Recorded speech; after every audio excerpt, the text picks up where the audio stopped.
iyong batok? Batok? I don't know, I'm guessing. Oh no! Okay, another one. Ilang taon ka na? 11. What's 11? In Tagalog? Labing? Labing isa. Oh no! Another one. Nasaan na yung buhok? Here. Yay! Hi guys! Welcome to Ari Sweet Life! So for today, we will be doing a tutorial. Alright, so what kind of tutorial we are gonna have today? We are doing a Filipino tutorial. Okay, so Ira is correct. So welcome to our tutorial episode, and we have started this one so as Ira can have fun while learning Tagalog. So we will include you in her journey, and hopefully you can learn with her. Ira was born here in UAE, in Abu Dhabi, and she's starting to learn Tagalog to understand it, but she cannot really speak it well. So we have started to have this tutorial so as she will be more motivated to learn our language. So for this episode, we're gonna teach you about the basic greetings, basic questions, and also we will tell you how to count from 1 to 10 only for this episode, and the fun part on the body parts, okay? Just like a bonus for this episode. Alright, so are you ready? Okay. Yes! So let's start with good morning. So do you know how to say it in Tagalog? Magandang umaga. Wow, very good. I am impressed. So in Tagalog, good morning is magandang umaga. So good morning is magandang umaga.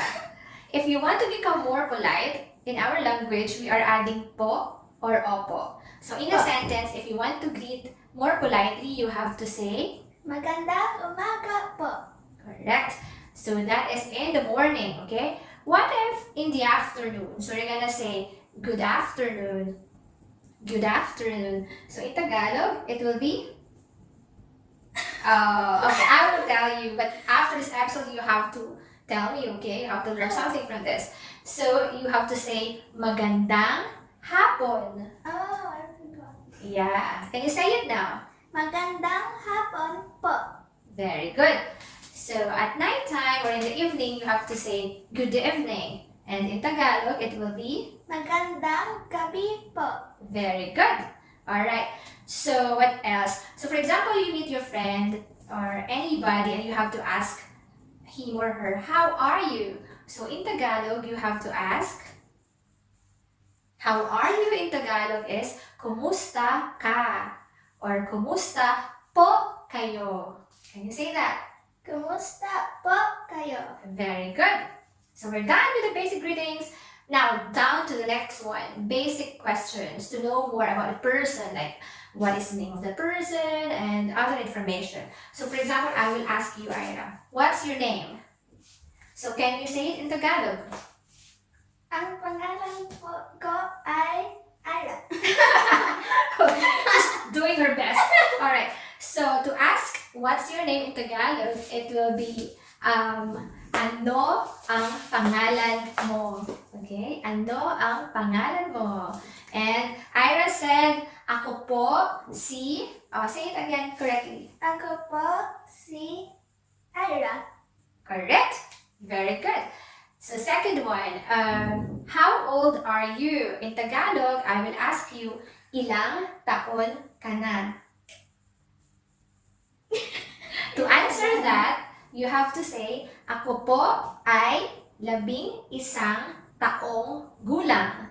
Ako po ay wait. 11. Again. Ilang taon ka na? Ako po ay 11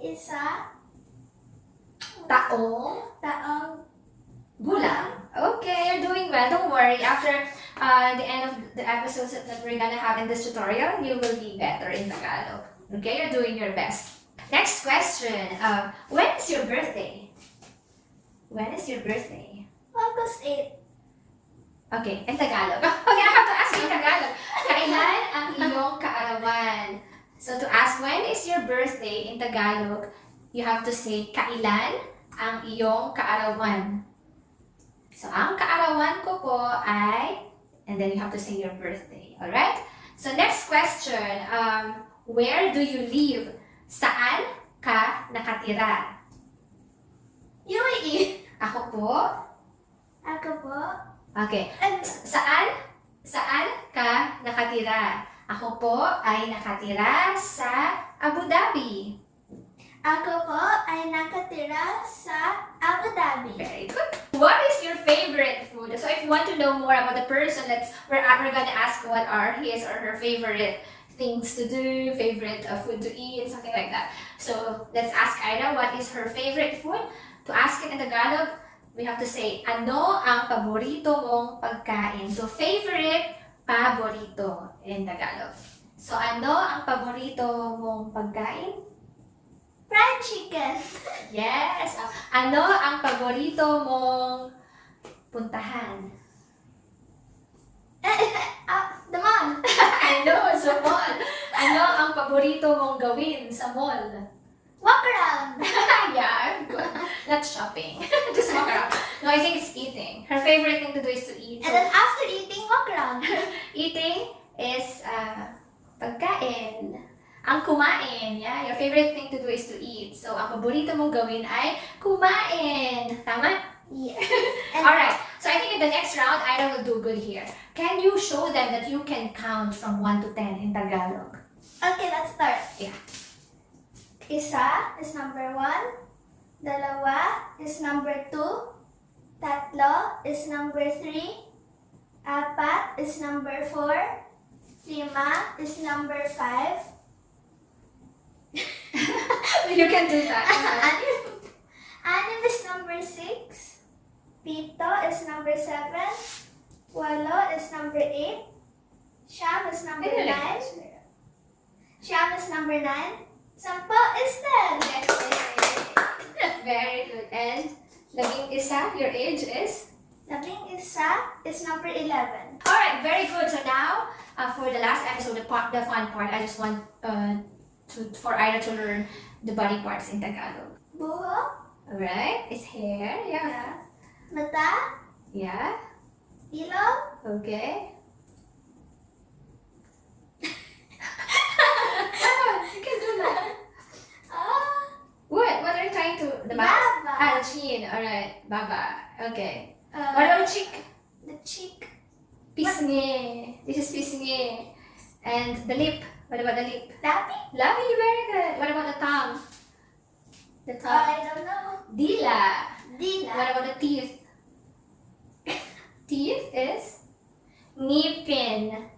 Dila. Ngipin. Alright. What about this one, the eyebrows? I should have asked you that. The kilay. Kilay. Did you say about the forehead already? No. No? Okay. No. Oh, this one is no. Oh. Where is your neck? I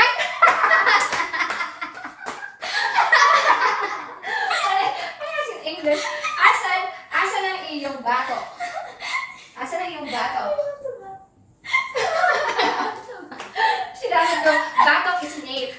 Oh. Okay. Asan ang iyong leeg? Leeg? Where's your leeg? Leeg is neck. So this is your neck. This is the leg. Yeah, leg. Okay. Where is your, nasaan ang iyong braso? Here. Yeah, this one, the whole part. This is the whole This arm.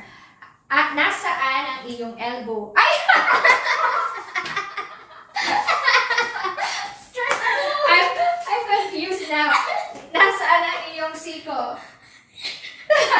Nasaan ang iyong siko? I gave you the answer already. It's elbow. This is siko. Nasaan ang iyong tuhod? Tuhod is the knee. Okay, the knee. Okay, the fingernails. What do you call that in Tagalog? Fingernails. What do you call it? Kuko. Alright? What about your fingers in Tagalog? Fingers? Daliri. Alright? What about the waist? The waist. What do you call that in Tagalog? What do you call it? Bewang. Alright? So I think, what about where's your paa? Asan ang iyong paa? Down here. Now she knows it. It's the feet. Did you forget anything? And the body parts. Alright, so that's it for this episode. I hope you learned something. And But yeah, just to emphasize on the basic questions. Alright, so we ask about what's your name, where do you live, when is your birthday. So I will tell you what in Tagalog is ano. Alright, when is kailan, where is saan, how.